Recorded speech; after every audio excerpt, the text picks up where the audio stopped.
It's hard to find a more beautiful setting than Superior, Montana, but on August 3rd it was the site of a very ugly incident.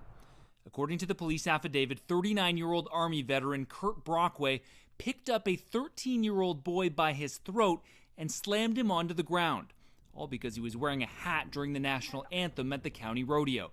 The boy had a fractured skull, a concussion, and was even bleeding out of his ears. Brockway's alleged actions seemed impossible to explain, but his lawyer, Lance Jasper, tried anyways. When you have a person that doesn't have much of a life, they only have what's core to them. And he's core, he's a veteran.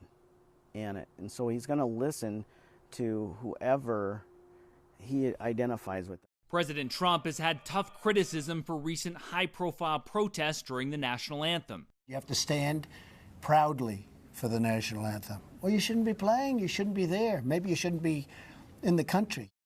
Jasper thinks his client took messages like these to heart.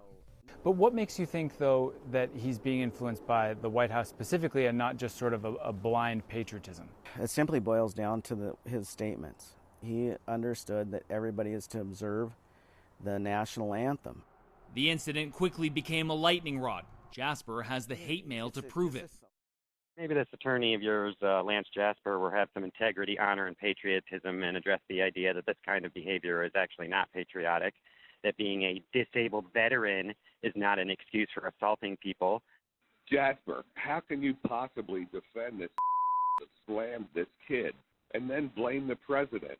I hope the partners in your firm fire your.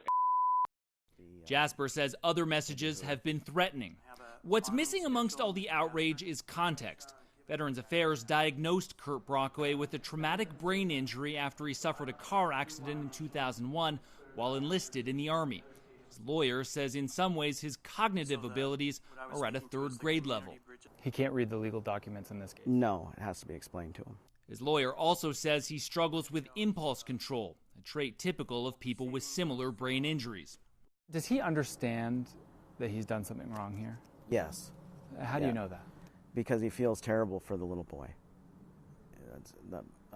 He knows that hurting a little boy, it wasn't his intention. It goes back to this impulse control. It just wasn't there. If it would have been there for a split second, it wouldn't happen. Brockway's limitations have caused trouble before. In 2010, he was convicted on a charge of assault after he threatened a group of people with a gun. He can no longer own one and spent nearly the past decade on probation. A psychological evaluation will be done before Brockway's next court appearance. He'll be on house arrest until then, though some in town worry he's still a danger. In court, Brockway pleaded not guilty to the charge of assault on a minor. Meanwhile, his lawyer is merely pleading for the public to see the shades of gray. Because it's not black and white. That's the whole thing here. It's not. You have a tragedy that needs to be explained, and you have a boy that's innocent in it, did nothing wrong, but he's injured by someone that is also impaired. And so you have to evaluate it all.